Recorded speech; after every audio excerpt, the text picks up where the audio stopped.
and the importance of that strike, its leader, Mary Macarthur, is probably remembered in the Black Country more than anywhere else in Britain. We have a new slide, please, Lynette. And here is the park, named after her in Cradley Heath, with its incredible statues of the women chainmakers.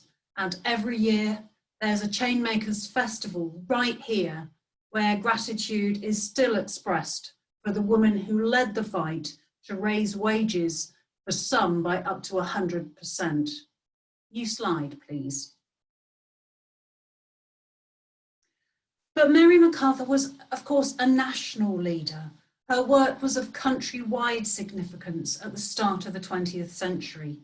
And so importantly, it is work that is as relevant today as it was then. So this afternoon, I want to talk about her life, as well as her work and her legacy, and to attempt to explain what it was that set Mary Macarthur apart, what marked her out as an outstanding leader. New slide, please. When she died, aged just 40 in 1921, Mary Macarthur's close friend and colleague, John Joseph Mallon, said this: "Seldom, if ever, has the labour movement known a nobler zeal, a keener mind, a purer passion for justice, a more generous sympathy with suffering, a greater or more tender heart. It should hold her memory dear and never let it go." Now, this was a generous, heartfelt tribute, one of hundreds that poured from the pens of those for a woman they believed had done more for the labour movement and for women workers in particular than any other leader to that point. New slide, please. Yet her name today is not really that well known. Yes, there is now a blue plaque on her final home in Golders Green. And, new slide please, her name is also on the plinth of Gillian Waring's statue of Millicent Fawcett in Parliament Square, an acknowledgement of Mary Macarthur's commitment to the cause of adult suffrage. But nonetheless, despite this, I still answer quite a few Mary who questions. New slide. Thank you.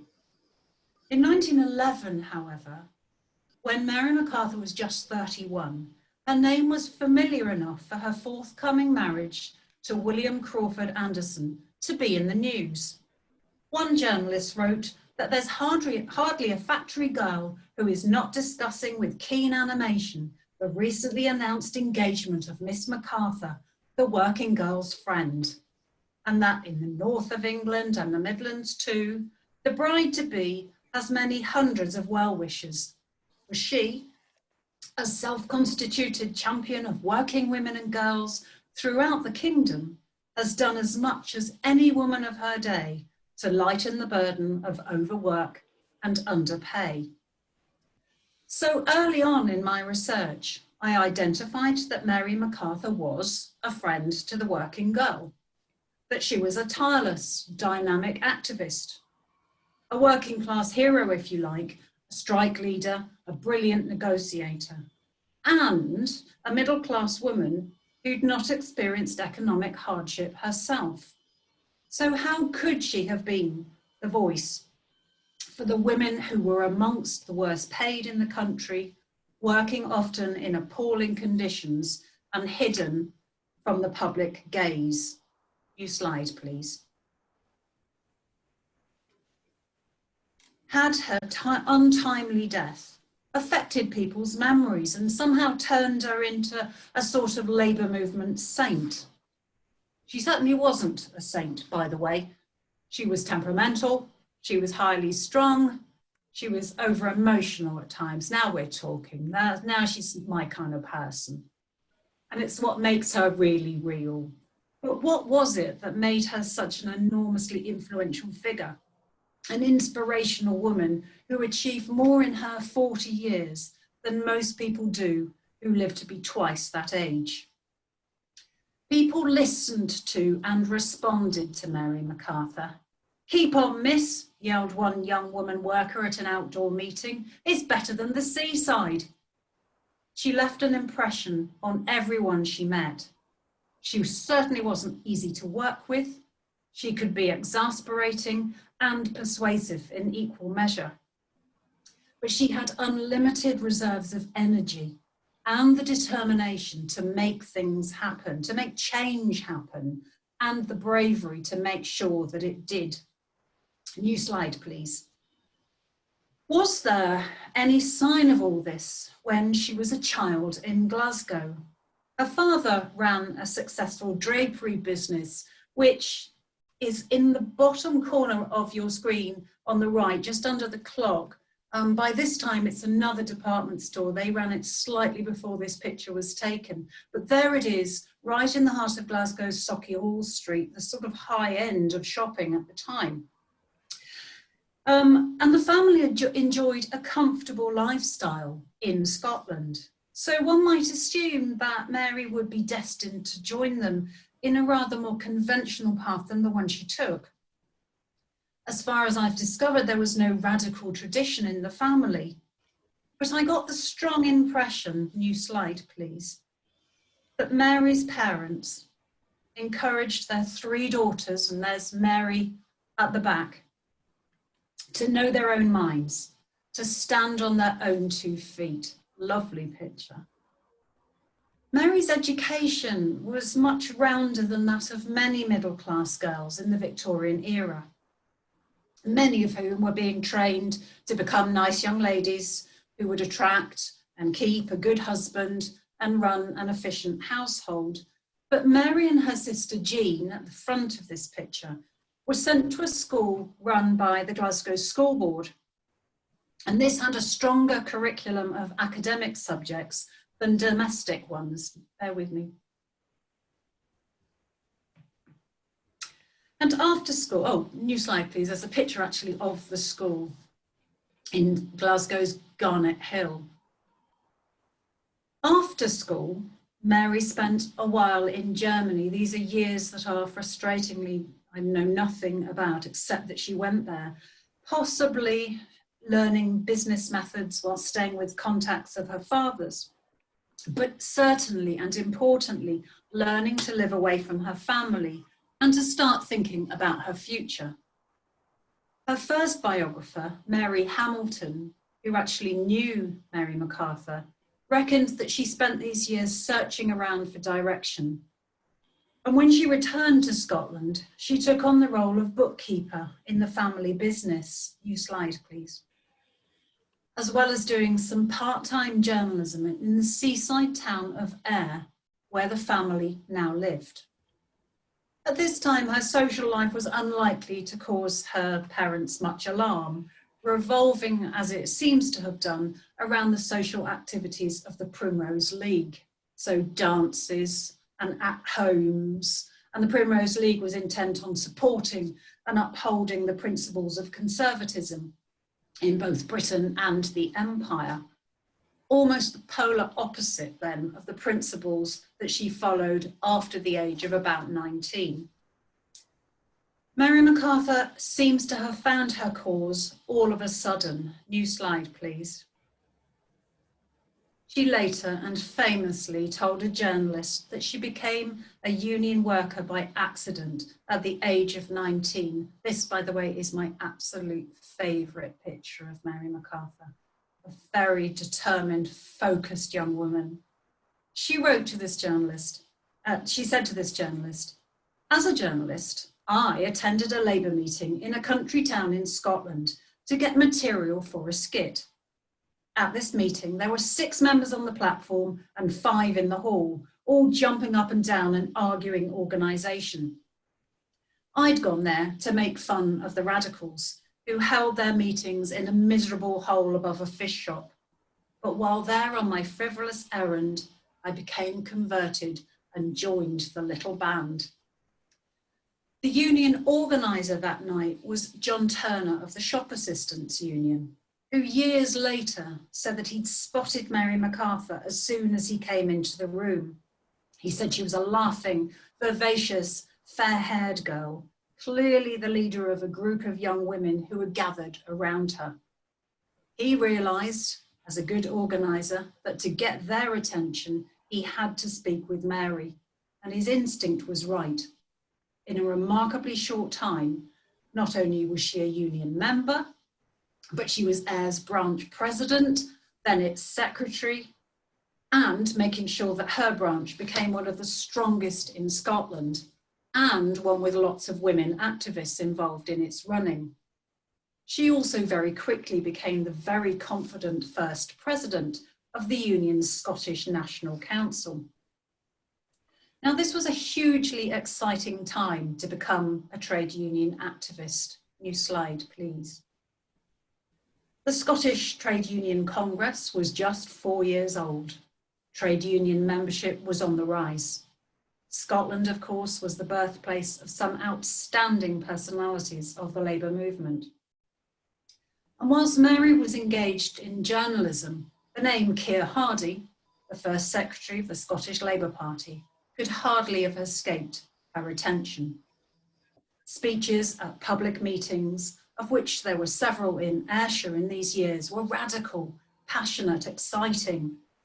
Years later, Mary spoke at Keir Hardie's funeral, and the story gives a good idea, not just of the importance of the contacts that she established for herself in Scotland, but of the high regard that people held her in. She said that not long after she'd started union work in London, probably around the time this picture was taken, she recalled, and you can see her enthusiasm in the picture, she recalled that I went down to the House of Commons, a girl from the country, very much in awe at that time of the great assembly of these wonderful beings who were members of Parliament. I had to see Keir Hardie about a matter affecting some telephone girls. As he was speaking to me, one of the great and mighty ones came up. I don't remember who he was, but he was some great personage, and began to talk to Hardie, praising something that Hardie had said. Hardie looked at him stiffly and coldly and said, "I'm engaged just now." I was surprised and looked wonderingly at him, and he saw my wonder and he said, "I'm not caring for this soft sofa." Next slide, please. And the thing is, her talents were obvious to all those who met her, like the trade unionist and later Member of Parliament Margaret Bonfield, here on the left of the screen, who told of her first meeting with Mary on Newcastle Station in 1902. Here, in front of her, she said, was genius, allied to boundless enthusiasm and leadership of the highest order. This seemed to be recognised by all who met her. And when it became clear that this talented young woman needed to spread her wings, she left Ayr for London, much as you can imagine to the alarm of her family. I mean, this was 1903. It wasn't quite the normal thing for a not quite 23-year-old woman to strike out by herself. But when she did go to London, she was spotted. She was introduced to Gertrude Tuckwell, the niece of Lady Amelia Dilke, who ran the Women's Trade Union League, which acted as a sort of women's TUC. Tuckwell recalled as following. "So," she said, "Margaret Bonfield came to my little Westminster flat, bringing a tall slip of a thing, dressed in black, very silent, but intensely attentive, with that air of subdued excitement, which made one feel the air alive all around her, and herself mentally holding out both hands to adventure which always came." You can almost see that attentiveness there in that picture of her in 1904. New slide, please, because in no time at all, there's Mary at her desk, the secretary of the Women's Trade Union League, advising, supporting women's unions, immediately expanding its membership, showing not just London, but the rest of the country what it could do for women workers. And the greatest part of her work was among women industrial workers, so many of whom were on scandalously low wages. The term sweating had been used before, new slide please, and had come to mean work done for extremely low pay, excessively long hours, and in poor working conditions.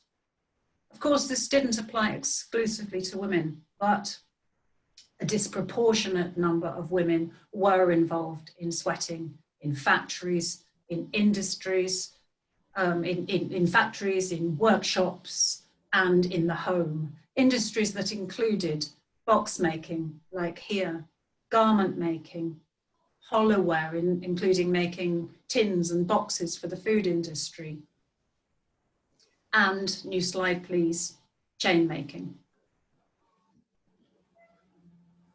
Mary Macarthur's point was that, in fact, women's average wages across the country were generally so bad, and of course significantly lower than men's, that there was a need for a new term. She referred to the super-sweated, working on wages so low that it was impossible to live adequately, to feed and clothe children, or to pay the rent. Touring the country, campaigning, responding to strike calls, negotiating with employers, she showed women what could be theirs if they organised, pointing always to the higher than average wages, perhaps up to 24 shillings, earned in the cotton industry of the Northwest, where women were organised alongside men in the textile unions. At a meeting in Yorkshire, however, she asked the women how many of them earned that sum, and one of them shook her fist and said, "We do earn it, but we don't get it." Women in some of the worst paid work were lucky to clear 7 or 8 shillings a week. Just to compare, an average, it's difficult to talk about averages, but an average male labourer's wage around this time was about 25 shillings. Plus, there were deductions made for materials used, thread and needles, for example, in garment making, fines imposed for goods that were deemed to be spoiled, not to mention fines for lateness and the breaking of all manner of petty rules thought up by management in order to save money. And let's remember that women's wages were low because bosses could get away with it. They assumed, wrongly, that most women worked only between leaving school and getting married, and that men, whether they were married or not, needed the higher wage, the so-called family wage, because they had dependents to support. Of course, the reality was that thousands of women also had dependents, were widows or single parents, or needed to work to help their husbands to make ends meet. And on top of that, women weren't supposed to be rebellious. They were supposed to be grateful for the wage that they received, submissive, accepting, and willing to be protected by paternalistic bosses who said they'd look after them. Well, Mary Macarthur hadn't been in the post of secretary with the Women's Trade Union League long when she realised, new slide please, that the small unions that she was helping to form and to sustain would be much stronger if they were united into a single body. And so in 1906, the National Federation of Women Workers was created, a unique, all-female general union for those women ignored by other, usually male unions, or considered just too difficult to organise, either because of the casual nature of their work, or because they were so isolated that they could be easily intimidated and picked off by their employers. New slide, please, Lynette. Branches of the new union were formed all over the country, like this amazing picture in Coventry, which celebrates a strike victory at a blouse making factory in 1913. But let's not kid ourselves, none of this was easy. The obstacles for women being in the union were enormous. Keeping up payments, for one, being victimised at work, being sacked for being in the union, often with the excuse of some other misdemeanour or other, marked out so that no other local firm would take you on. In 1911, Annie Lowen, a young widowed mother in London, was sacked from the soda water factory where she worked. She was sacked for habitual lateness and for bad-mouthing the timekeeper. Absolutely nothing then to do with the fact that she was the National Federation of Women Workers branch secretary. There was a strike over this and over poor working conditions in the factory, which included a mess room as filthy as a stable, its floor thick with grease, and the water for the women's tea boiled in the same pan as was used for washing the floor. Now, although the Board of Trade sided with management and concluded that there was no suggestion that there'd been any attempt to silence the union, guess what? A few months later, the union reported that most of the strikers had been sacked. Mary Macarthur found Annie Lowen a post as a union organiser, and in so doing, ensured that she had a secure wage and the means to continue to look after her children. Mary's message then was always that being in the union was the best way to avoid disputes, as opposed to agitating for them. New slide, please. But of course, she also knew that sometimes direct action was the only way. And here she is in Trafalgar Square in 1908, speaking to an audience, having marched with a group of strikers from a cardboard box factory in Somerstown, Wandsworth. And here, in a series of images that I'll show in a moment, that clearly show her passion and her determination. Next slide, please. You can see that even the sun has come out for the National Federation of Women Workers and the strikers after a very wet and muddy walk with the strikers from Waterloo Station to Trafalgar Square. And now you can see the gentlemen of the press on the plinth, and Mary Macarthur and some of the strikers addressing the audience. Now, Mary was very familiar with the dirty tricks used by employers to lower the wages of women. And in this particular strike, in a factory called the Corriganza factory, workers were faced with hefty reductions introduced by a new manager, who blamed these on falling market prices. Nothing he could do about that. But it did mean, he said, but it did mean that however fast the women worked, they'd never be able to earn what they'd previously been able to do, and many would not then take home enough to live on. When the women's forewoman, whose pay wasn't affected, complained to the boss about the cuts, she was sacked on the spot, despite years of service. And this was the final straw. The women workers walked out in protest. New slide, please. This was, in many respects, a brilliant strike, in that all stops were pulled out to expose the tactics of the new manager.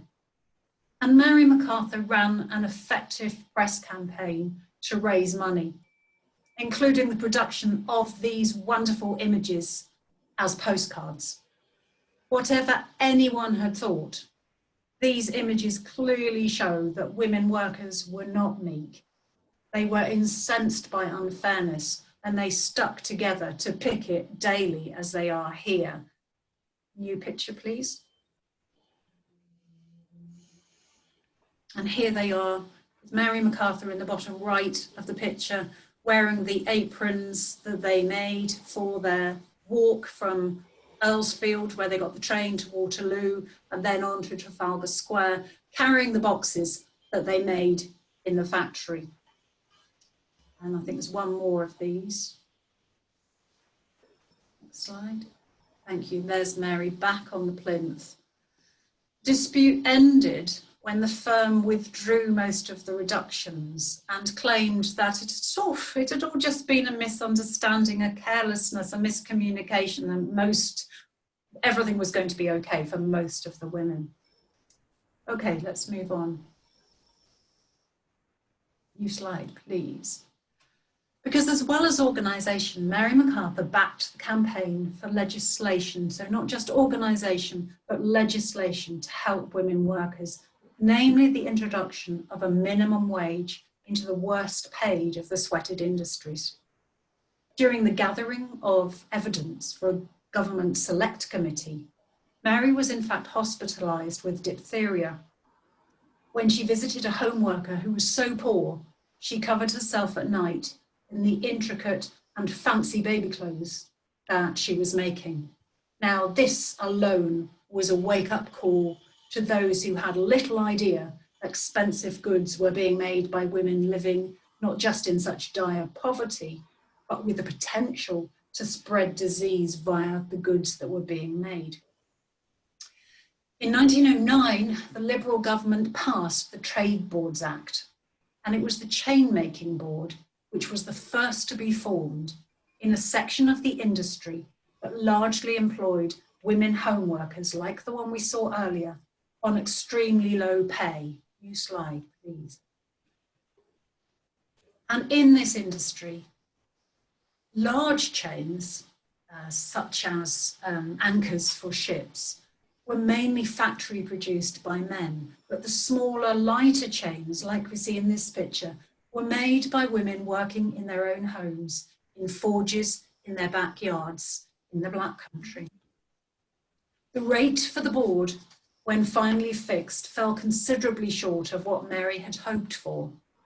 She accepted it with reluctance, only as a basis for future improvement, but also in the knowledge that even this would raise hundreds of women's weekly wages by as much as 70 to even 100%. The celebrations and the pay rises, however, weren't about to start anytime soon. First, there was a 3-month period before the agreement was enforceable. Then there was a 6-month period in which workers could contract out of the new rates. Now, implausible though it sounds that any worker would agree to this, here, of course, we witness the lengths that some employers went to in order to continue to get the cheapest possible labour. They devised a form so that women could sign their agreement to contract out of this agreement, and many did so, unsure of the right way to proceed or of what they were being presented with, as these home workers remained at the complete mercy of middlemen who told them this was the only way future work could be guaranteed. And remember, it wasn't like a form going around a factory.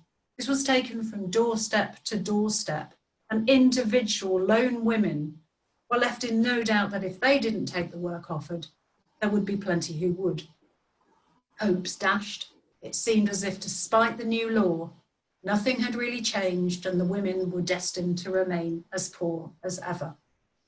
The employers planned to use the period in which they could pay workers at the old rates to stockpile as much chain as possible, create a market glut, and then lay workers off, claiming that the Trade Board Act had caused widespread unemployment in the industry and was thus unworkable.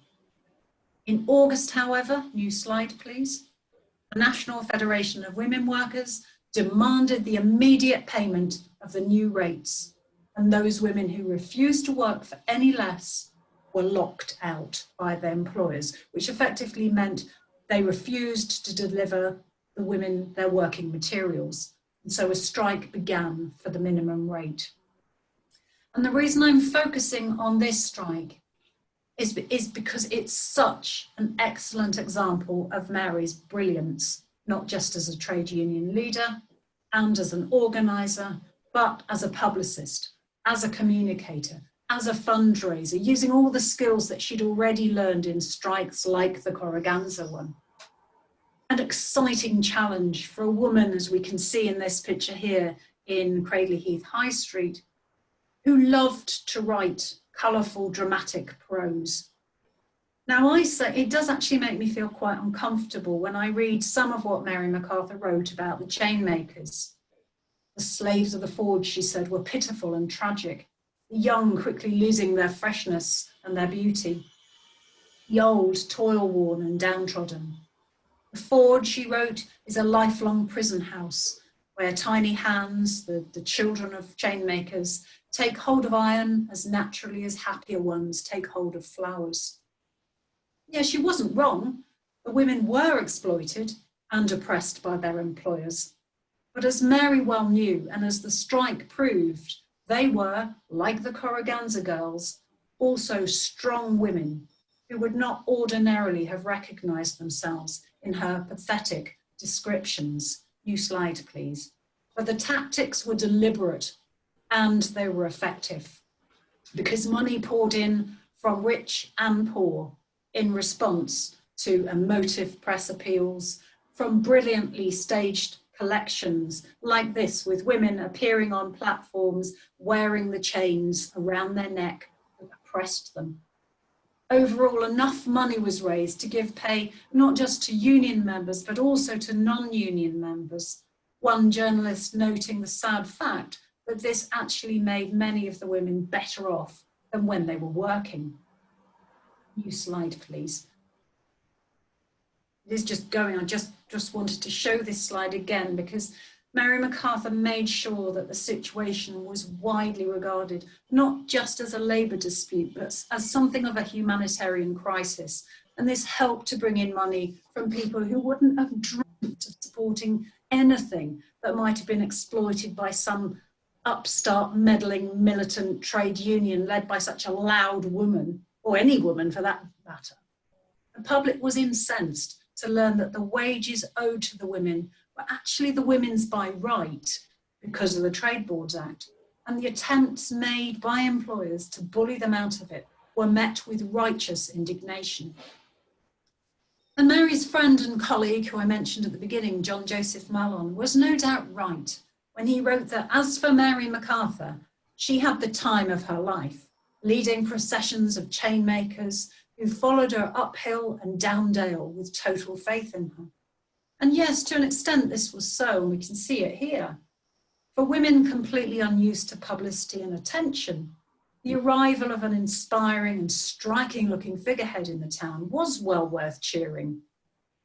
But although the press said that the women dressed to impress Mary Macarthur when she came to town, I don't think that's right. And if you think back to the picture that I showed of the Coventry women dressed after their strike, I think women put on their best clothes because they were determined to show the world the strength, the dignity of their womanhood, and despite the words of pity heard across the country about them, they were emphasising their unity and their defiance to the bosses who were used to pushing them around.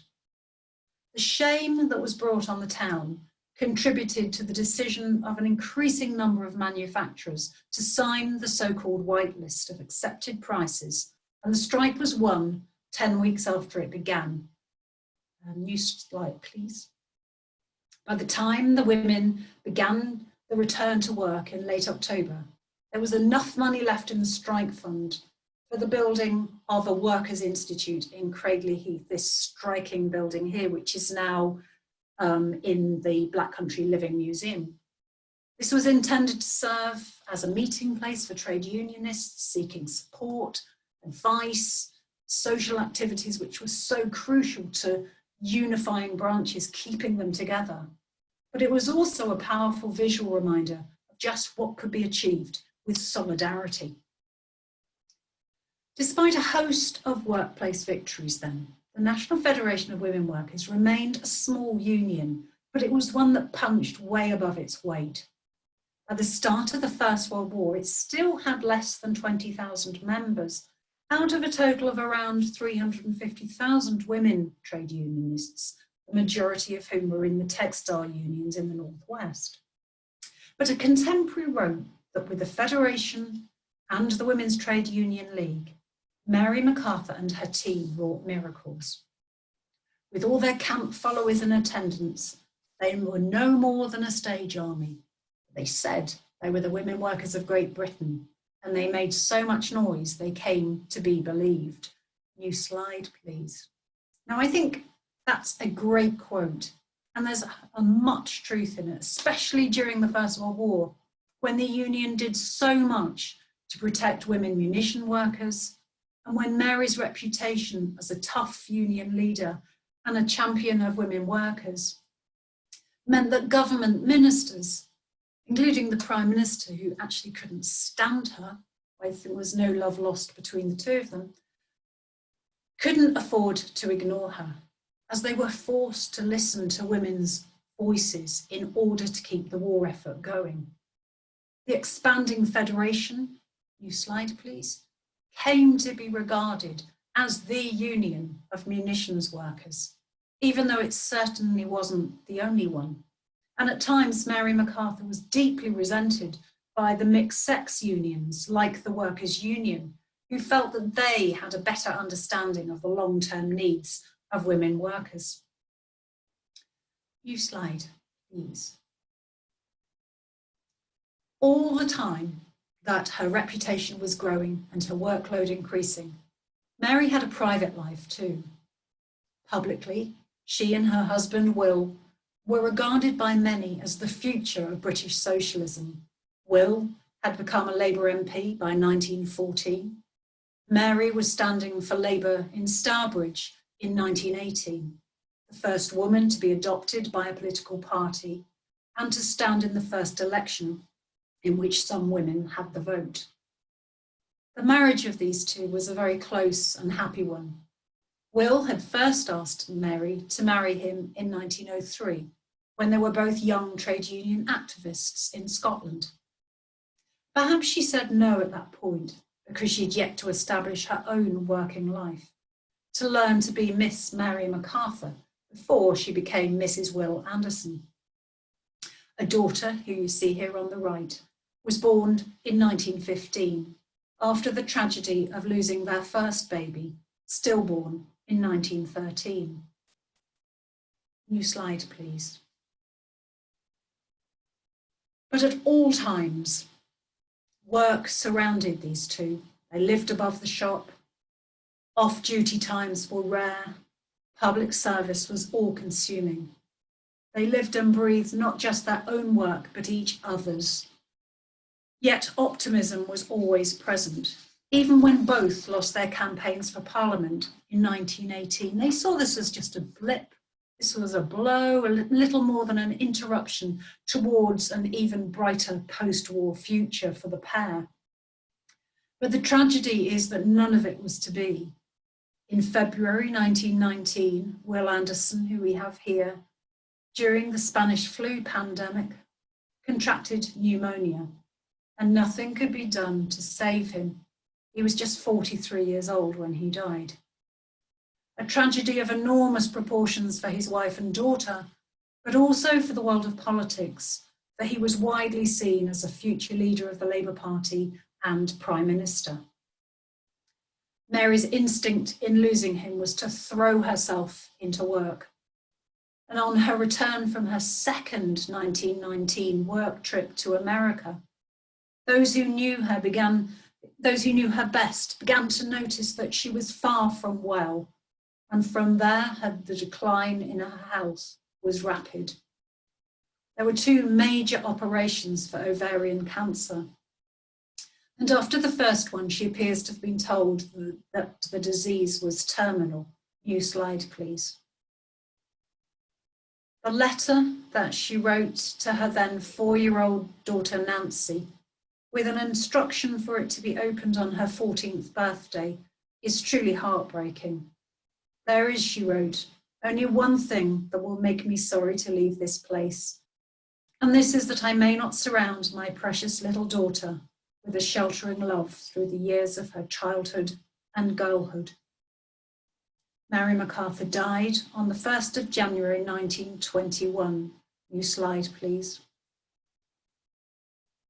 The very day that her union, the National Federation of Women Workers, amalgamated with the larger and mixed-sex National Union of General Workers, which 100 years later is now part of the GMB.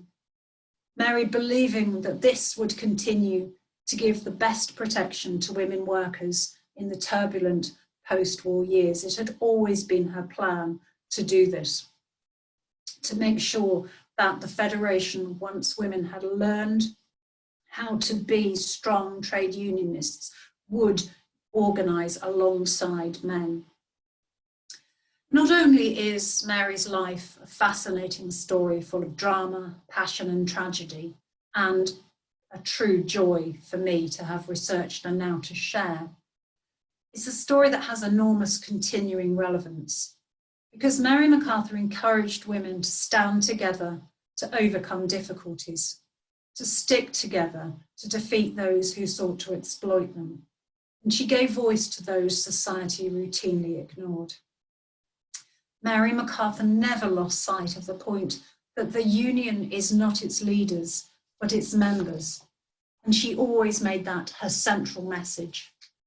Her popularity with women workers was due to her ability to understand rather than to take over, to encourage activism rather than to do it for them. And those activists who work today for pay parity, for decent pay, for safety and respect for everyone in the workplace, follow in the footsteps of those who, like Mary Macarthur, devoted their lives to championing and empowering women by drawing attention not just to the exploitation that existed in hidden working lives, but to the importance of women's economic independence, of maternity rights and care, the protection of family life and decent living standards for all. Last slide, please. As the centenary of her death approaches, just 9 months off now, Mary's cause, that of the hidden worker, working on shockingly bad or non-existent contracts, unable to earn a living wage, is not consigned to history. It's truly awful that I wasn't able to research Mary's life, safe in the knowledge that employers no longer circumvent the law, no longer ignore the health and safety of their workforce, or accept unionisation as a matter of course. But what I hope is that learning about Mary Macarthur, the biography, will shine at least some light on attempts to eradicate bad practice and to hold out the union as a means of protection. Today, the TUC urges women to remember that not only is a woman's place in her union, she owns her union, she leads her union. And if any woman is ever discouraged, she could do worse than to bring to mind the achievements of this inspirational woman who lived and breathed the union, a fighter, an activist, and our Mary. Thank you very much.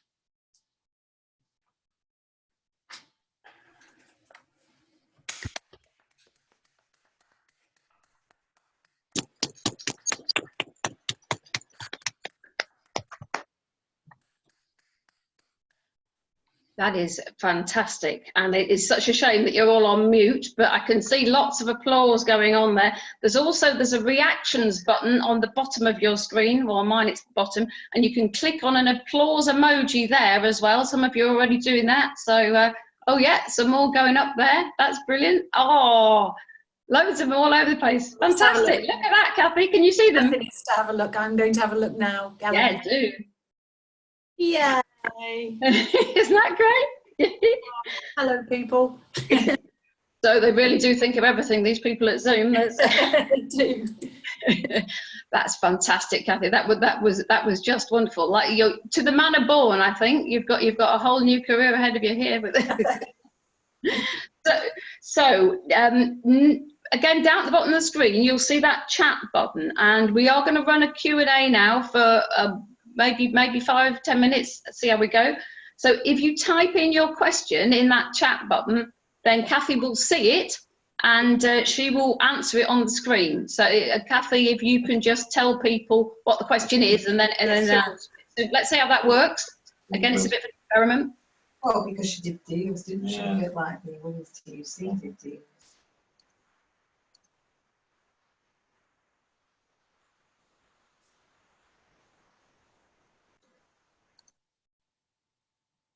Okay, all right. There's a question here.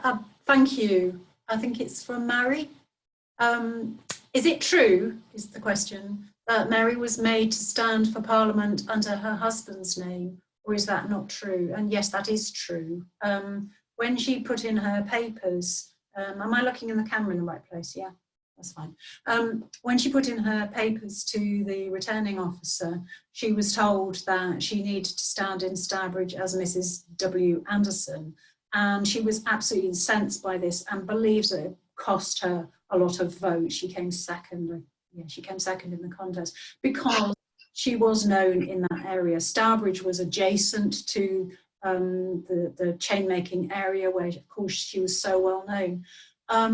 And people didn't know who Mrs. Anderson was. So it's true that she was asked to do that. And there doesn't seem to be in a convention, because somebody, I can't remember who the name was off the top of my head, who did stand in 1918, was allowed to stand in her maiden name. So, you know, there was, I suppose, no, there were no rules about this in 1918, but yes, that is true. Okay, I hope that's answered that question, because it's a bit weird because there could be no follow-up. Right, now we've got, oh gosh, they're coming in thick and fast. Let me go back up a little bit.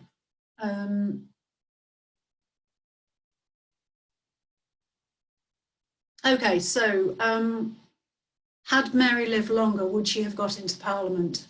Is one question, and absolutely yes. I think this was the direction that she was clearly going to take. She'd already been readopted by Stourbridge after she lost in 1918 because of her popularity. And when she died, you know, if she hadn't have died, she would have stood. And of course, you know, the first 3 Labour women MPs were all members or organisers of the National Federation of Women Workers. So it was a brilliant training ground for them. So yes, I think she would have gone on, and that would have been her direction.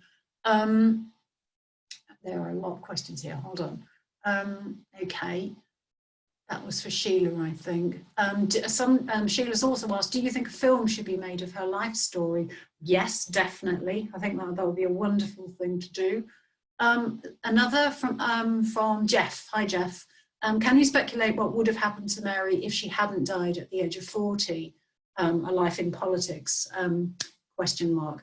Yes, I think she perhaps would have moved away from the trade union movement. Like, I mean, Margaret Bonfield was criticised for her move away more towards a parliamentary career than towards the TUC.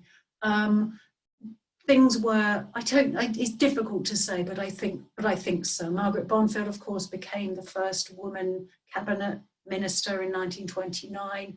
I can see that Mary Macarthur may well have gone the same way. I don't think she would have abandoned trade unionism. I think she'd have stayed with it in those very difficult post-war years, because what happened to the women's section of the National Union of General Workers, it didn't really keep its identity. It did get lost as trade unionism decreased and came under pressure in those years. It did get lost. So I think she would have balanced her time between the two. Okay, hope that answers that, Jeff. Then from Sarah Louise, hello. Can you tell us more about the festival and how Mary is celebrated? I would, yes, I can. The festival is organised in Cradley Heath every July by the Midlands TUC and also the Friends of the Women Chainmakers, who have a brilliant Facebook page, and I would direct you to that, to have a look at that.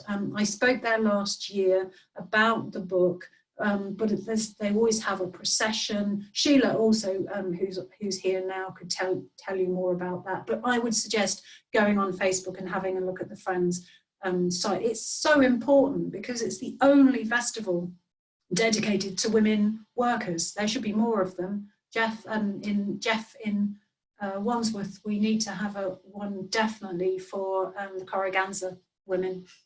Okay, lovely questions. Can you let us know at the end how to get a copy of the biography? Yes, I'll do that now. Yes, otherwise, you know, yes, I must. Here's the book. It's published by History West Midlands. You can order it online. I will put the link on Twitter, Facebook, on my website. and give it also to Lynette, who can put it, hopefully, if you don't mind, on the Working Class Movement Library. And I've already checked, and they are able to send books out during the present circumstances. So thank you. Another question here, what can we do to ensure that today's female trade unionists are better known, both now and by future generations? I think that's a brilliant question, and I think there are a lot, hopefully there's quite a lot of women trade union activists watching this afternoon. I think it's about encouraging, I think it's learning more in school about about trade unionism generally. There's a lot of people leaving school these days who aren't sure about what the trade union movement is about. So I think that we need to encourage people to talk more about it, to offer more talks about it, to use inspiring stories like Mary Macarthur's and other brilliant women of the past and of the present to bring this fully to the attention of young people, because there's never been a time when we've needed the trade union movement more.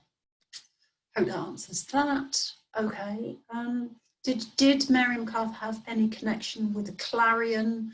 I can't remember. She certainly wrote for the Clarion, and she was her yes, I do know the answer to this, sorry, yes. The National Federation of Women Workers had its own journal called The Woman Worker, which ran from 1907 through to 1909, was taken over by Robert Blatchford, who was obviously involved with the Clarion. So there were close connections and support from the Clarion for her, for the Woman Worker, which was resumed again in 1916 during the war, and ran right through to Mary Macarthur's death and the amalgamation of the Federation. Okay, another question. Do you believe the Federation's amalgamation in 1921 was counterproductive to female trade unionism? That's a really interesting question. I think it was done with the right intentions at the time. I think it was done because it was too small on its own. The tendency at that time was for larger unions, for amalgamation. And as Mary said, she never set it up as a feminist organisation. Women should be organised, she believed, alongside men. But of course, things didn't work out like that. The trade union movement amongst, because of a climate of high unemployment and depression, the trade union movement came under tremendous pressure, lost a lot of members, and women's trade unionism in particular, well, it really suffered. So it did kind of disappear in that distinctive voice. Also, the Women's Trade Union League became part of the TUC. That voice was lost. And I do often wonder, yes, was that voice lost too soon? And was it an experiment that was concluded too soon?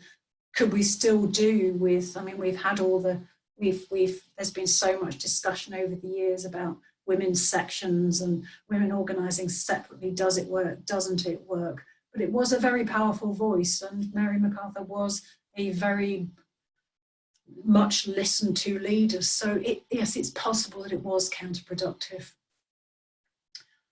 Could I contextualise Mary's contribution with reference to the evangelical style of trade unionism represented by the Workers' Union, which supported strikes of many groups of women workers unequivocally? Okay, could I contextualise Mary's contribution? That's a really interesting question. There was, I don't know that I'm going to answer this quite correctly, but we could always carry this on in email, Ralph. There were tensions between these two unions, in particular the Workers' Union and the National Federation of Women Workers. There was always a feeling that Mary Macarthur and her union were too removed from women's working lives, that they were too middle class. The organisers were too working class, and the Workers' Union prided itself instead on having organisers who they, like Julia Varley, who had previously worked for the Federation, who they thought were much more down to earth. And this was just not so. I mean, the Federation, as we've heard earlier, when, for example, Mary appointed Annie Lowen as an organiser, this was something that she did. This was something that she tried to do to encourage women who were good in a branch setting, who were brilliant activists, to become involved, to become working class organisers of the union. So I think perhaps I won't say too much more about this, but I would be interested in following this up with you in email, if that's all right. It's not a cop-out, because there are so many more questions and I don't know how much time I've got. Did you know that Mary was featured in one of the series of Michael Portillo's Great British Railway Journeys on the BBC? I think I did, because I'm in contact with Mary Macarthur's grandson, James, who's been so helpful with my research. And I seem to remember him telling me about that. Oh yes, Sheila's saying she'll happily tell people. This is about the festival, the Chainmakers Festival. Sheila works at the Black Country Living Museum, so she'd be great to tell you about that. Lynette, how much more time have I got? Because there's more questions. It seems, if you've got any voice left, it would seem a shame not to keep it running for a bit longer, if that's okay. You've still got loads of people watching, so the interest level is maintained. It's very strange answering questions and not getting any, you don't know what people are thinking. What do you think about the discord between Mary and the Pankhursts, suffrage just for women with property versus, okay, but so the tension between what Mary thought about adult suffrage and what the Pankhursts thought about suffrage, as it was at that time for men, so limited women's suffrage. I think there was tension in some of her early trips to America in 1907 and particularly in 1909.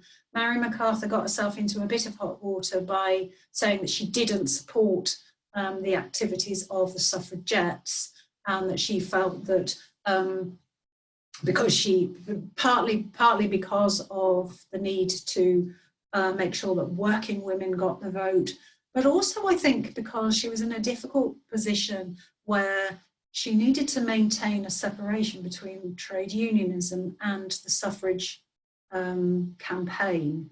She needed to make sure, as did many trade unionists at the time, that there was a clear divide, that people could recognise that it wasn't all, you couldn't just lump everything together, that the causes weren't entirely the same, that yes, you needed to have the vote in order to get better wages, in order to have a better deal at work, but she tried to separate the two. So the discord that seems to have been more, those of you who've read the book will know that there seems to have been a bit of a bad feeling between Mary Macarthur and Sylvia Pankhurst, for example, during the war, which was about sweated labour and was a criticism of Sylvia Pankhurst, saying that Mary Macarthur was supporting a women's sweated wage at the beginning of the war in the workshops, but could have had its roots in that tension during the suffrage campaign. So interesting, very interesting, and again, much more to be said about that.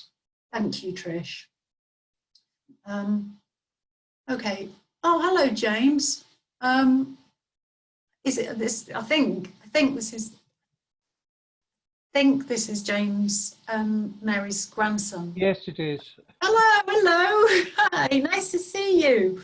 Okay, so James's question is, I've always been particularly impressed with the attention that she got, Mary, from a largely male audience at Trafalgar Square. Absolutely, giving insight into the way she could inherently charm, although she could never charm Lloyd George. You're right, that picture that you see, that photograph of her talking to all those men, really does show that men weren't walking away. They didn't think, oh, this one's not for us, we're off. She did have a real ability to keep people's attention, men and women. And as I said at the beginning, she was persuasive. She had really good communication skills. So I think absolutely brilliant point. Nice to see you. Okay. Oh, Jeff, that's nice. What a cracking talk, Cathy. Thank you, Jeff Simmons, for that. Thank you. A question, these are some lovely things. Somebody's... A couple more. Can you answer a couple more, and then we'll go from there. Okay, thanks.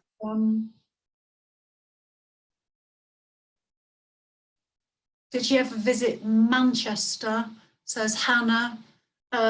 Yes, she did, but I can't think off the top of my head of a specific at the moment. Most likely to be during the First World War, when she was involved in some of the larger committees to work on women workers' wages.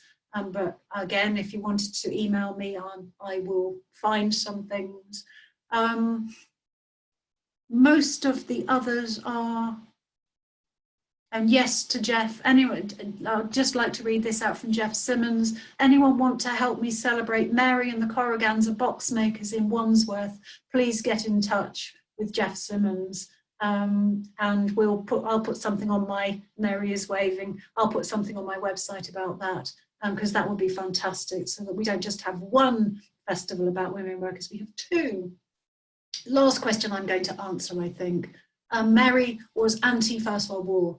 How much do you think this led to her defeat in 1918 election? Oh yeah, undoubtedly. Not only was she anti-First World War when it was certainly involved in the peace demonstrations in 1914, but her husband Will was as well. And it was her association with Will, I think, that perhaps had as much to do with that as it did, because she was always very pragmatic. She got on with the job of organising women workers. Will was directly involved in the pacifist movement, in the anti-conscription movement. Is that right, James? Please nod if it is, because I think, yeah, it is good.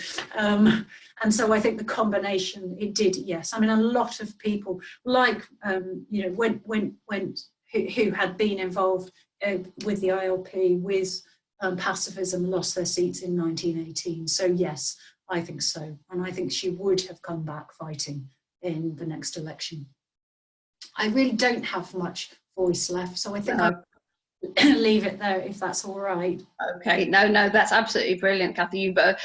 We didn't know whether there'll be any questions at all, and the fact that we have so many is just wonderful, isn't it? We're going to be able to save the chat, so we're going to be able to sort of keep all of this, I hope. And there have been a few questions coming through as well, which are kind of, and things already for people saying that they've enjoyed the format, which is great. So my intention is just to keep that chat running for a bit longer. About 5 minutes maybe, because we'd really value your feedback on how this has worked for you. So if you can just type in your reactions into the chat box. We're not going to be answering live, but we will save it so that we can feed your thoughts in as we reflect on the experiment. Now, of course, if you're a regular at our Visible Histories talks, we'd now be encouraging you to mingle over a brew. So feel free to pass on messages to friends via the chat. You might be able to find, there is a way of doing that where you can just talk to people privately. I'll let you try and find that out for yourselves. So we just say thank you very much for joining us. We're aiming to do the same again this time next week with the talk by Paul Miles from the Thomas Paine Society.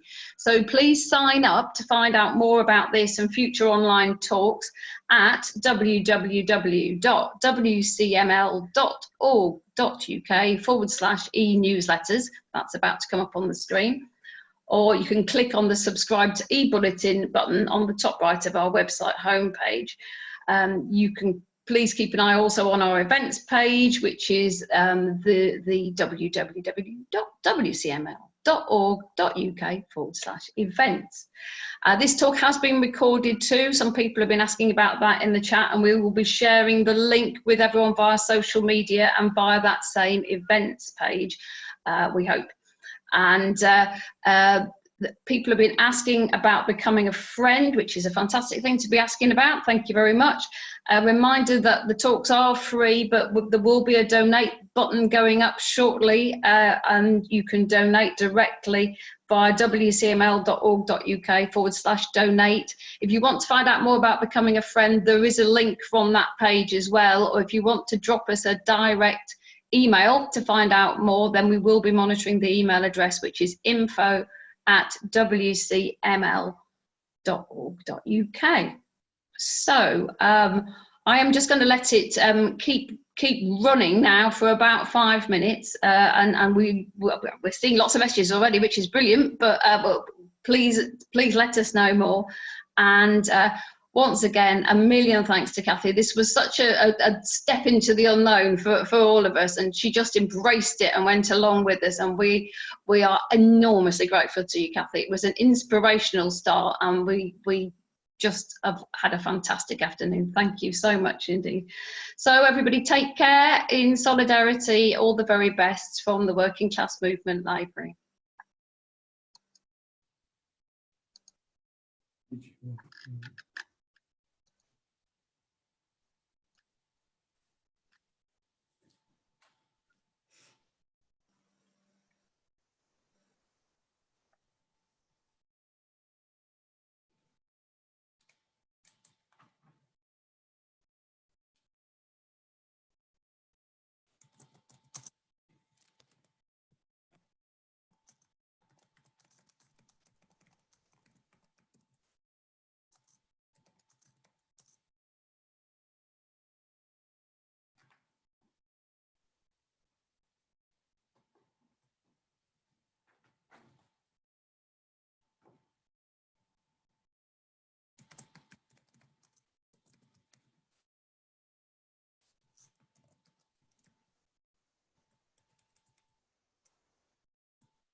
Lynette, can you still hear me?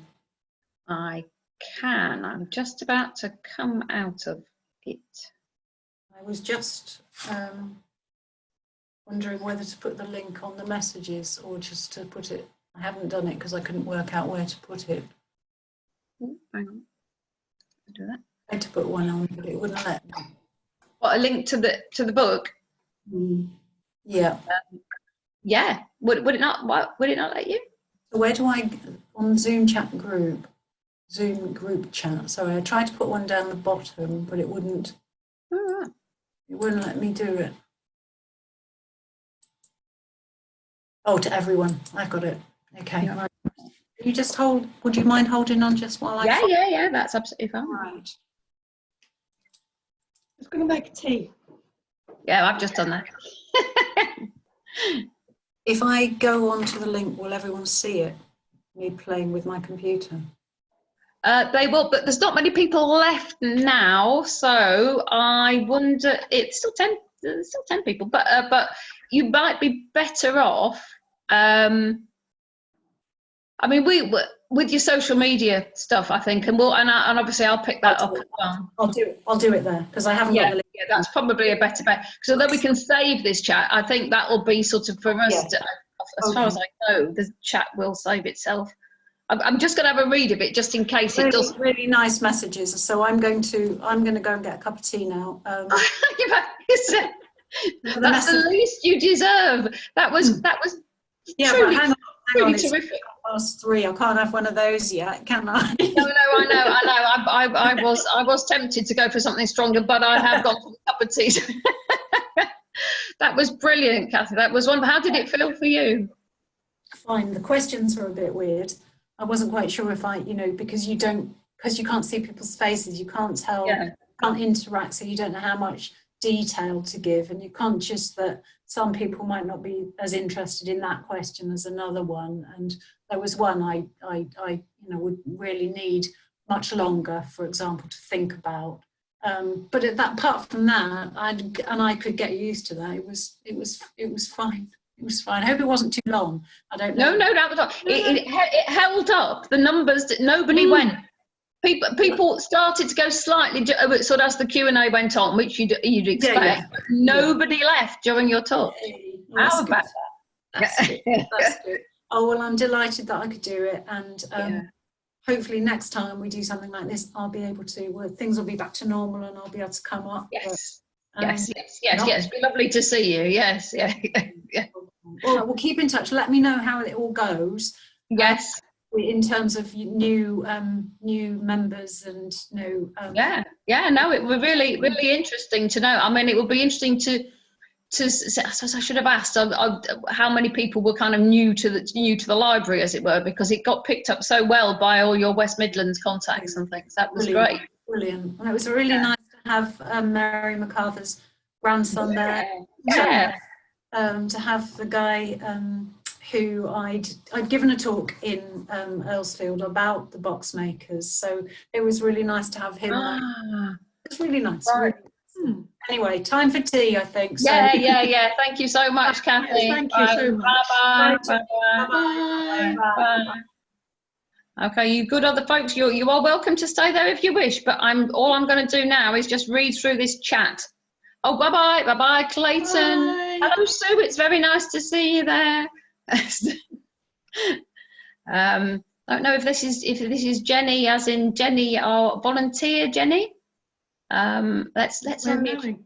Is Jenny? Is that? I can't unmute her. She won't unmute. Oh, so we do not know, but we can. She's gone. Sue. There we go. Hello, Sue. Very nice to see you. Thank you. I'm so sorry I missed it. I've got involved in something else and it went out.